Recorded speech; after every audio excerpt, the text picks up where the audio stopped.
Ron, Yes. how's the rehab going on your house? Ooh, it's really going good. I expect that house to be ready to go in the next 60 days. All right. So what's all getting done?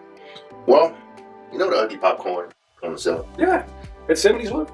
The 70s look. Yeah. So one thing I wanted to do is get rid of all the popcorn and to modernize the house. So I got a contractor in there right now. Got a pretty good deal. He's doing all the ceilings. Then from there, we're going to go to redoing the bathroom. And then I have some applications in place for HUD-VASH and some going through the Dallas Urban Development Authority to get on some programs for veterans. So a reminder for those watching, the HUD-VASH is you open up the home for homeless veterans. Mm-hmm. They have a voucher. They present you with that voucher. They pay a certain amount, and HUD-VASH pays you up to a certain amount. And they also have a social worker that comes in and makes sure they're taking care of the house and they're doing what they're supposed to do. It's usually a 9 to 12 month program.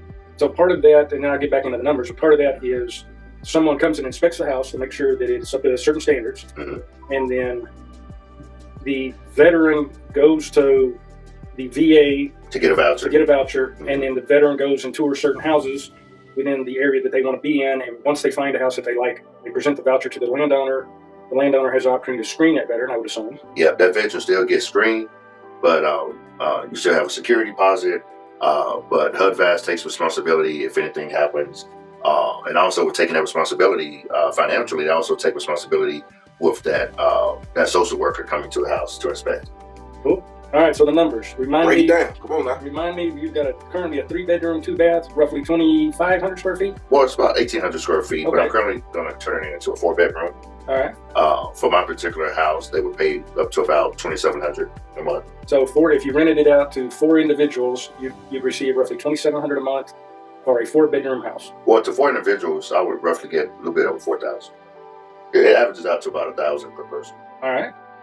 Is that with utilities included, or is that without utilities? It had to go up with the utilities and water, stuff like that. So what the amount that they pay will go mainly towards that amount, and what the HUD-VASH pay will go towards the actual rental of the house. That makes sense. So breaking it down as far as is the repairs that you're doing, 1,800 square feet.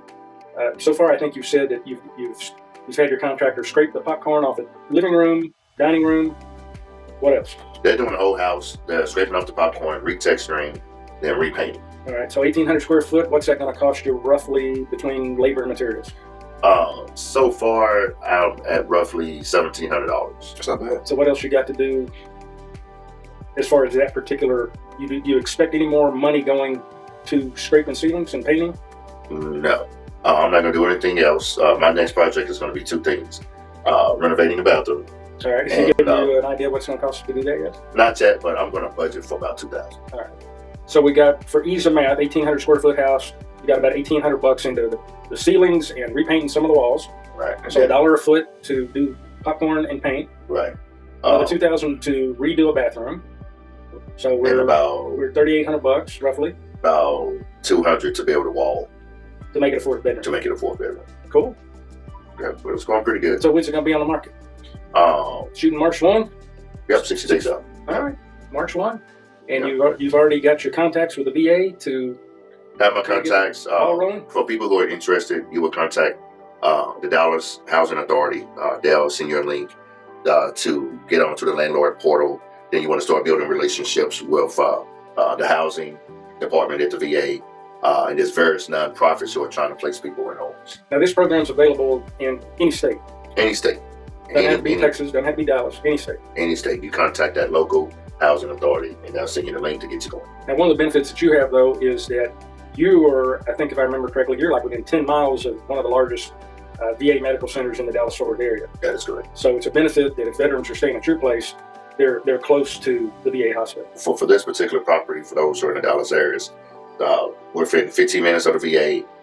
This particular property is at every major highway in Dallas. This property sits on the corner of 45, 35, and 20.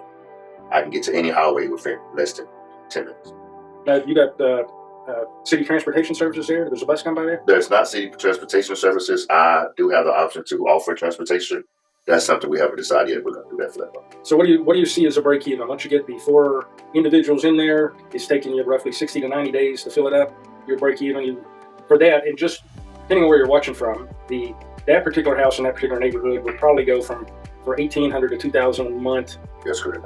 So to take it off the market for 90 days roughly, and then potentially get $3,600 to $4,000 a month. Oh yeah, I'll break back even within 6 months. Yeah. Before 6 months. And then what I like about what you're doing, instead of renting the whole house out, you've got actually 4 separate people paid, or 4 separate individuals that you're getting paid on. So if for some reason one of them disappears, you've still got the income off of 3 until you replace that 4th one. So it's not a all or nothing scenario. That's right. You're always going to have income coming in 1, 2, 3, or 4. That's right. That's what I love about So it kind of takes the hills and valleys out and makes it a little bit more steady across a 6 to 12 month Absolutely. viewpoint. So you have done similar things with some of your houses, right? Yeah, I did one in property out there. It's about 7 minutes from the Dallas VA. It's similar. It wasn't HUD, but it was a similar program. HUD is probably the biggest program, I think, in Texas as far as housing. They work directly With the homeless crisis, what I've experienced. Now HUD stands for Housing and Urban Development. Yep. Which I think Dr. Carson was head of in the first Trump administration. I forget the guy's name now that's the head of HUD. But under that HUD umbrella, It's a huge umbrella. Urban Development, a portion of that is specifically for veterans. Yep. Yep. So we actually help out through our nonprofit. We partner with the VA. It's a similar program. I think HUD is more secure because it's federally funded. I think it's more secure. So if you want to go that route, I think that's probably the best way to do it. Best way to do it. As far as when they came out to inspect your houses, what are some of the top 3 or 4 things that they look for just for habitability? They looked at the location and then the access to public streets as far as public transportation, and then inside the house just make sure it's livable. I think you can't have more than 2 or 3 rooms per bathroom. Okay. So if you have like 2 rooms, you at least have 1 bathroom. I think it's 3 rooms probably now. You have at least 1 bathroom. All right. But just make sure it's a livable space. You're not throwing people in the attic, stuff like that. I mean, you hear all kinds of stories. So you don't have 3 bunk beds? Yeah, it's not toddlers. Guys. That's not in code. That won't be in code. Some people try it. It's not worth it if you get caught. It's not worth it. Did you have to provide ADA equipment like the grab bars in the showers? So if you have wheelchair accessible patients, then yes. Patients, then yeah, you can do it that way. But if not, then no. And it's not mandatory. It's not mandatory. You don't have to put the grab bars and the wheelchair ramps. And it's better if majority of your patients of people living in your home will be wheelchair, but it's not mandatory. It's not mandatory. And then unless they tell you, they don't tell you. For Dallas, and it probably wouldn't be this nationwide, but any special requirements for smoke detectors, CO2? Yeah, they check that. Fire extinguishers, they check that. Whether you have a gas stove or electric stove, and just making sure you have, I think it's 10 or 15 feet. You gotta have if you have a gas stove, you gotta have at least fire extinguisher or something within a certain amount of feet. They normally check that. They give you requirements. You just go down the list and make sure.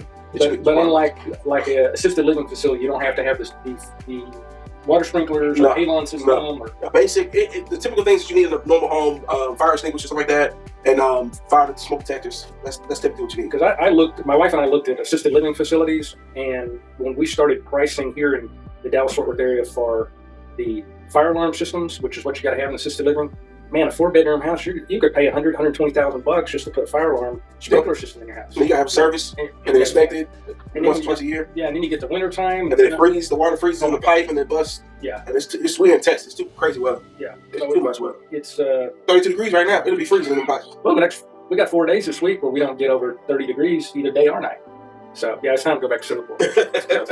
I'm moving to Costa Rica. Well, any advice you give folks that might want to either start a home for themselves, or people out there that need a place to stay right now? Yeah, they have a whole bunch of Facebook groups. If you go to your local VA, they have they have a whole bunch of programs you can sign up for, what you qualify for, and then also they have on the Texas State website. You go to the Texas State website and click that, and click the housing, and you got a whole section with tutorials and all kinds of videos that you can kind of watch and get familiar with.